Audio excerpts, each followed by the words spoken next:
कैलासा मंदिर दुनिया का इकलौता मोनोलिथिक सबसे बड़ा स्ट्रक्चर है। यानी कि एक ही चट्टान को तराश कर एक पूरा का पूरा मंदिर को तैयार किया गया है। ऊपर से नीचे की तरफ इसको तराशा गया है और ये काम कब हुआ है?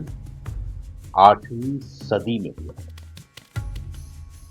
दुनिया आश्चर्य करती है, दुनिया के इंजीनियर आश्चर्य करते हैं कि आखिर ये मंदिर बनाया कैसे गया। छेनी हथौड़ी से धीरे धीरे करके पूरे मंदिर को ऊपर से नीचे तक तराशा गया है और वो भी वेल प्लान तरीके से। ऐसा लगता है कि जैसे सब कुछ दिमाग में 3D में उनके था और वो ऊपर से नीचे की तरफ तराशते चले गए और साथ में मूर्तियां वगैरह भी साथ में बनाते गए जो बड़ी ही बारीकी से जिस पर काम हुआ। गुफा नंबर 16 कहलाती है ये, जहाँ पर एलोरा का ये कैलासा मंदिर है, जिसे कैलाश मंदिर भी कहते हैं।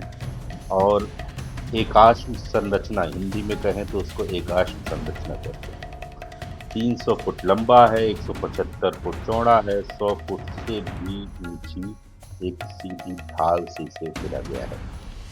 अंदर घुसेंगे जब आप तो पहले एक महालक्ष्मी की मूर्ति है सबसे पहले, जहाँ महालक्ष्मी को हाथी जो है वो पानी उनके ऊपर गिरा रहे हैं, तो इस तरह से वहाँ दिखाया गया। और दूसरी तरफ दो हाथी नीचे हैं जो पानी तालाब से निकाल रहे हैं।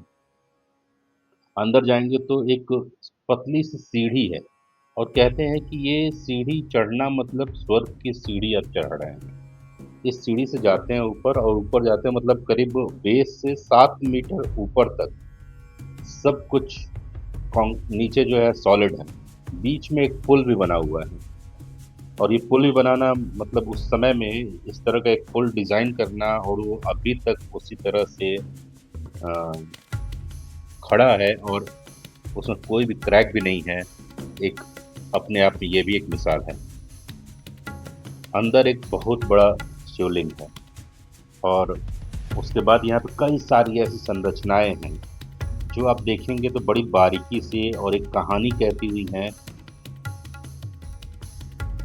ये शिव पार्वती है, एक कैलाश है। कैलाश में जाते जाते छोटा बच्चा बात नहीं कर सकता, कार्तिक स्वामी। तो जो कार्तिक की मम्मी पूछा है तुम्हारे पापा कौन है, तो उन्हें उंगली से बताया है ये मेरे पापा हैं। देखो बाकी आराम से देखो, आप इस साइड में जो देखेंगे आप शादी में, अब वो पहला वही था। यहाँ खेलते खेलते क्या होता है, यहाँ शिव जी हट जाते हैं। जब शिव हटते तो शिव क्या करते हो, गुस्से से पार्वती का हाथ पकड़ लेते हैं, एक हाथ में सांप पकड़ लेते हैं और पार्वती को बोलते हैं और एक बार मेरे संग खेलना या सांप छोड़ो, डर बताते हैं। पार्वती बोलती है तुमने कुछ किया, कैसा किया, ओनली एक ही बार चांस होता है, दोबारा खेला नहीं जाता है। तो ये चौथा गेम का है। आइए आप लोग अलग अलग तरीके से बात बांधते हैं, मतलब आपकी जिसका उसका तरीका। आइए मैं बता देता हूँ।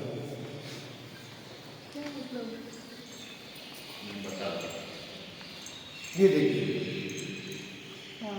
जूड़ा, अलग अलग टाइप जूड़ा है। अच्छे से समंदर मंथन बोलते हैं, समंदर मंथन पता है, इनको फोटो ले लो, मैं बता बताइए बताइए। ये समंदर मंथन है, ये ऊपर ये समुद्र मंथन हो रहा है। और एक शिव भगवान को आप चार तरफ से देखो भाई, बता दो बता दो। एक शिव भगवान को आप चार तरफ से देखेंगे भाई तो आपको देखेंगे। आइए इधर आ जाओ, तो ये एंगल से देखो, ये एंगल से, ये एंगल से और ये एंगल से आपको देखेंगे, वो कैसा भी देखेंगे। हाँ, दोनों भी है। अगर पार्वती ने क्या किया है, शिव जी को डांसिंग नहीं आता है तो कान पकड़ के सिखा रही है, वो कान पकड़ के कान पकड़ के सिखा रही है, ऐसा नहीं ऐसा करो।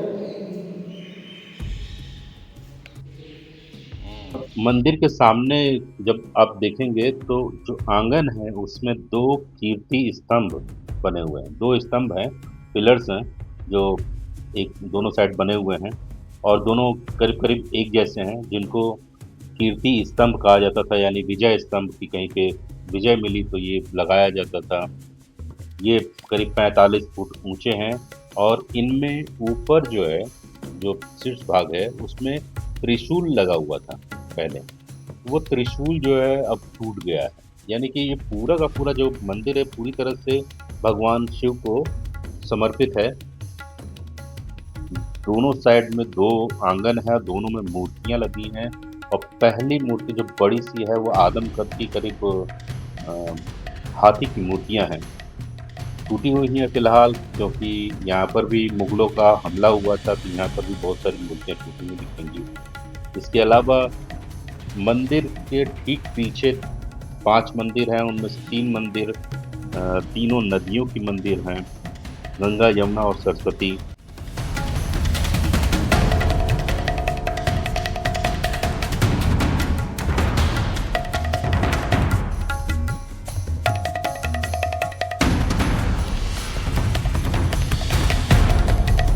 और जो गलियारा है, उसमें आप जो परिक्रमा पथ है, उसमें आप देखेंगे तो जगह-जगह अलग-अलग कहानियाँ हैं।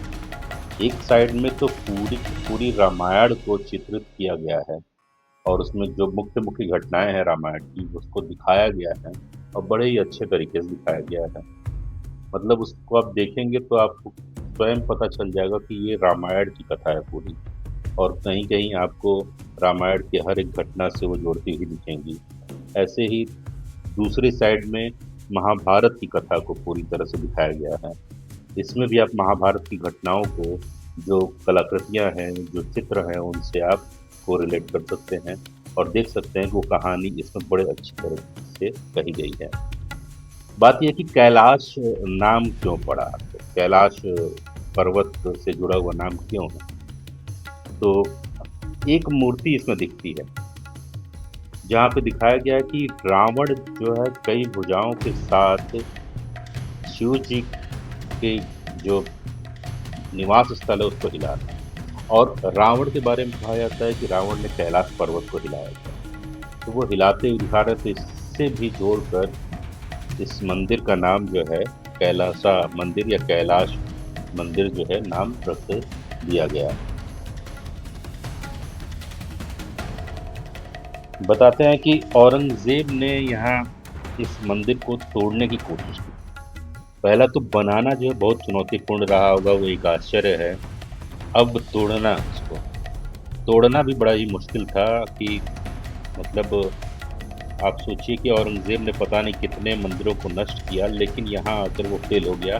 वो मंदिर को पूरी तरह से तोड़ नहीं पाया, नहीं तोड़ सकता था। तो उसने क्या किया कि यहाँ की जो मूर्तियाँ थीं उनको तोड़ा।